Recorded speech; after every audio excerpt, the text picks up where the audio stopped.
My God, guys, Roger Norris and Bret speak out on TMZ. Listen to this. Roger Norris, and I'm a very good friend of Liam's, and I was with him the day that he passed away. He was in good spirits. He was like talking to 10 or 15 Americans that were here for a wedding. So he was talking to them, and he was joking around.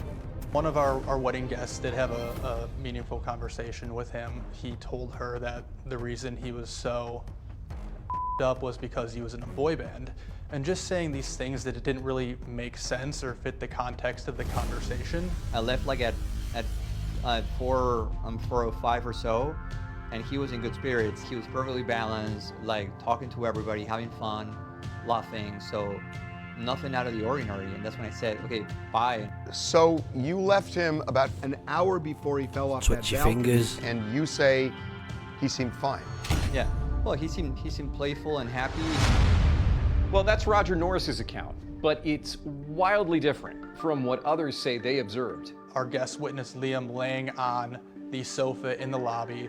This is probably right around 4:30 p.m.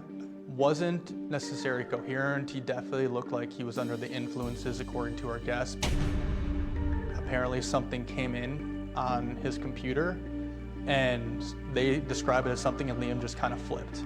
He went from laying down pretty sedentary to just stood up really agitated, and that's the point where he slammed his laptop on the ground and said something along the lines of this. Roger Norris says, despite accusations of abandonment by authorities, he was a dutiful friend the day Liam died. I went to the hotel 3 times to check on him. During that morning, he seemed tipsy, but nothing out of the ordinary. But prosecutors say Roger had a duty to stick around, whether Liam wanted it or not, which is why they want him prosecuted for abandonment. Eventually, he got to the point where he either tripped or he passed out and ended up falling over one of the end tables in the lobby. And this is when he started twitching on the ground. From what I could see, it looked like he was going in and out of consciousness, not very lucid at all. At this point, the hotel staff had rushed over to him.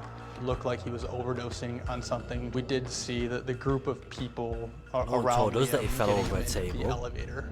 And this all happened about 10 minutes before he ultimately fell. What do you think, guys?